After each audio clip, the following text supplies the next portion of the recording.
Sometimes you're just down on your luck. Sometimes you're just down on your luck and you need your community. Then came the economic collapse of 2008. I lost my job. And by 2011, I lost my home, and I was facing living on the streets. One afternoon, I found myself standing over the freeway looking down, thinking, this would be so easy. But somehow I came to my senses. I climbed back down with a new determination to get some help. I took myself to Olive View Hospital, where I was placed on a 72-hour hold.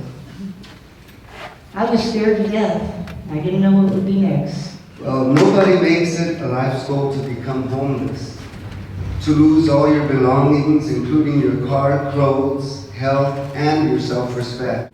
I sunk into deep depression as I lost all sense of self-respect and became funny smelling. Because when you live on the streets, you smell like a street person. You smell like exhaust that comes from cars. You smell like urine and sweat. Now, how do you help someone regain everything lost? So I lived a full life with my 3 children, and they all left home, and then it was the empty nest syndrome that I went through. At the same time I went through that, that's when I found out that I was bipolar. And it wasn't long after that that I became homeless. Me and my son was on a great journey to where we at today.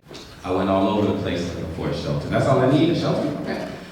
But all the family shelters denied me and said they only accept women and children.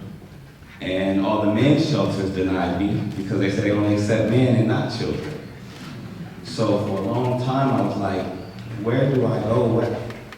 What do we do? They came, they put their arms around me, they educated me, they told me things, they showed me. They did everything but did it for me, boy. They made me do the work on my own. Now you may be thinking this will never happen to me. And I thought the same thing. But I think the most important question here is, if this did happen to you, and God forbid, what would you want your homelessness to look like? I imagine it would be a compassionate, caring environment with people who care for your welfare and your well-being.